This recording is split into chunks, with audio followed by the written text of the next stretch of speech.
eu besoin de seulement 2 points pour vaincre les Phillies mardi. Dalton Varsho en produit autant d'un seul élan et ça se passe en fin de deuxième manche. Ça lui fait 2 circuits et 7 points produits à ses 3 derniers matchs. Bryce Harper, vous connaissez? Ben, le showman assure la réplique de la manche suivante. Une plaque qui tombe 412 pieds plus loin. C'est son 8e circuit de la saison. Les Jays reprennent tout de suite leur avance à leur tour au bâton. Kevin Biggio frappe un simple opportun après 2 retraits. Brandon Belt et George Springer croisent la plaque. C'est 4-2.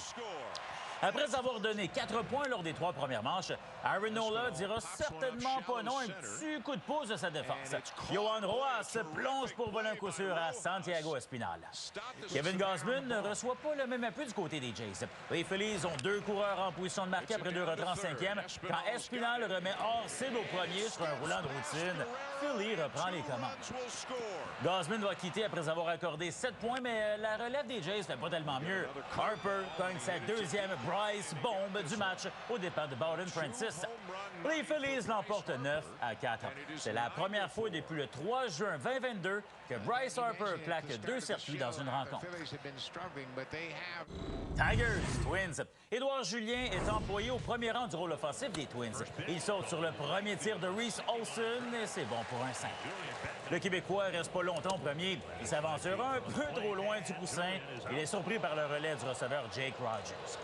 Julien se rachète dès la manche suivante. Il se présente à la plaque avec les buts remplis. Son simple au centre permet à Christian Vasquez et Joey Gallo de marquer. Julien termine le match avec 4 coups sûrs en 5 présences, une nouvelle marque personnelle. En tant que receveur, Vasquez est habitué d'être dans le feu de l'action, hein? Je gage un petit 2 qui se serait passé de celle-là. Installé au cercle d'attente, il reçoit une fausse balle directement sur la tête. Je veux dire un gros merci à la palette de son casque là-dessus. Ouf! Les Tigers font mal aux Twins avec 4 points en 7e. Spencer Torkelson frappe sa 2e longue balle du match. Et Détroit l'emporte 8-7. C'est la 4e fois cette saison que Spencer Torkelson cogne 2 circuits dans une rencontre.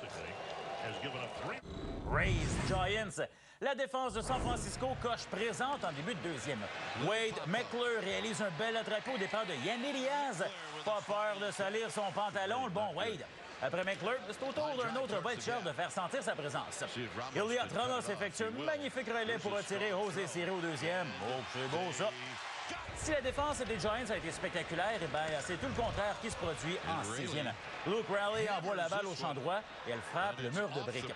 Les pauvres voltigeurs de San Francisco tentent de rattraper la balle, mais rien à faire. Raleigh parvient facilement à compléter un circuit intérieur.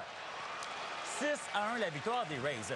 Luke Raleigh est devenu le premier joueur à inscrire un circuit intérieur contre les Giants depuis Lee Lacy en 1978. Guardians, Reds en première. Matt McLean envoie le tir de Noah Syndergaard au champ-centre. C'est bon pour un mec double et TJ Friedel en profite pour aller marquer rapidement.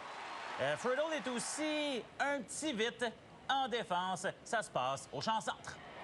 Oh, c'est bien frappé. Les frappants en direction du champ-centre. Friedel recule à la clôture. Saisit la balle! Et vole le circuit à Laureano. Oui, mon Alain. Gros catch de Friedel au voleur Alain. En avance 3-1 en 4e. McLean veut creuser l'écart encore plus et pas de n'importe quelle façon. Il claque un mec circuit. Bon pour 2 points. Pas de doute. McLean, c'est un viking.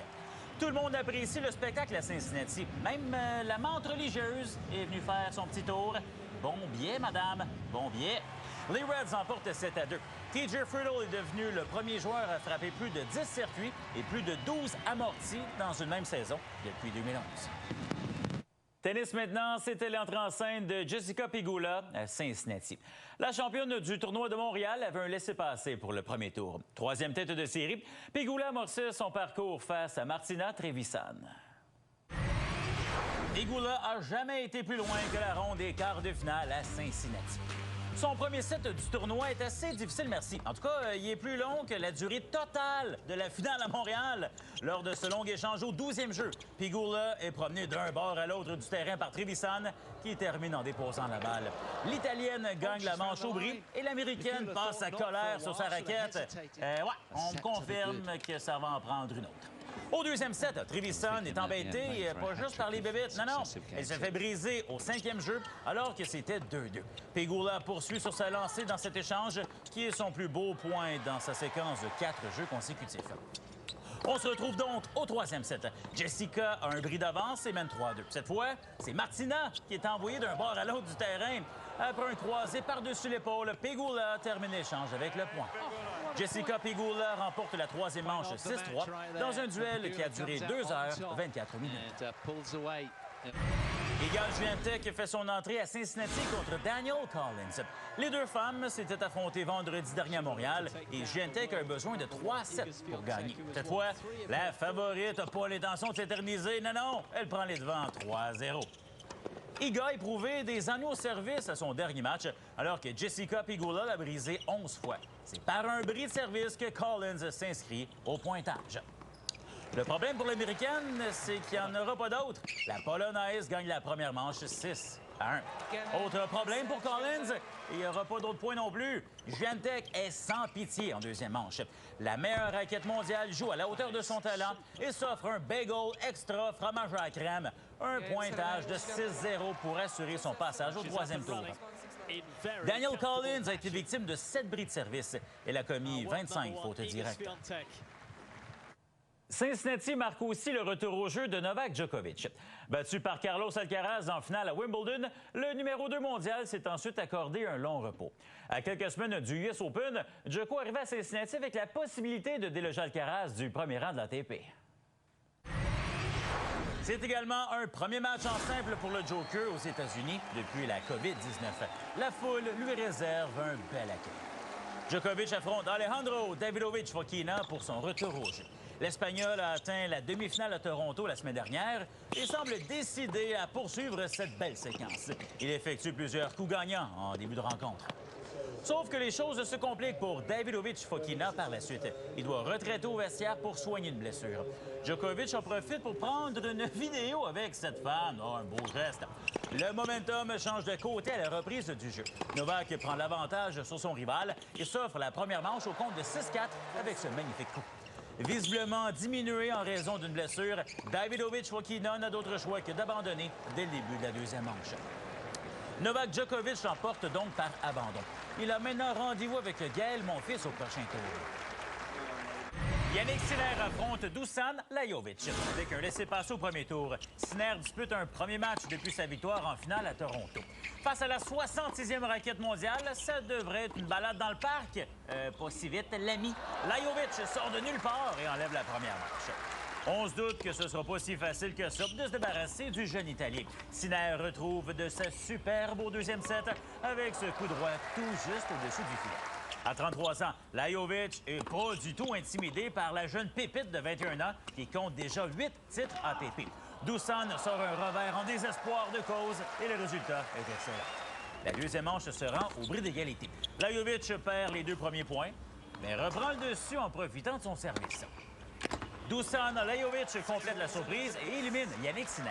Le Serbe fait tomber un membre du top 10 pour la 4e fois en 2023. Denis Shapovalov doit faire une croix sur le US Open. Il n'est toujours pas prêt à revenir au jeu après avoir raté l'Omnium Banque Nationale et présentement le Masters de Cincinnati. Chapeau est toujours aux prises avec une blessure à un genou.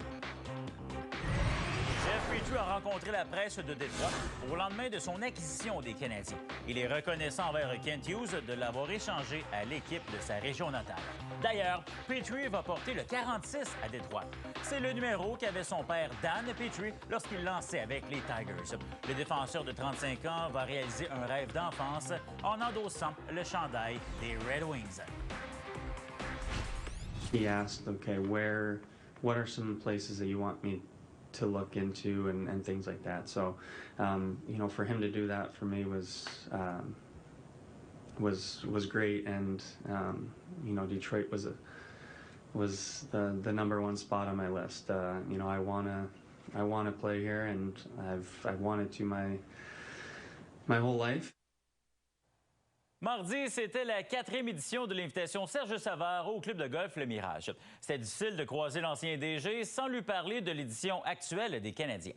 Si M. Savard s'est montré critique par le passé, son regard a changé depuis l'arrivée de la nouvelle administration du CH. Le reportage d'Olivier Larue.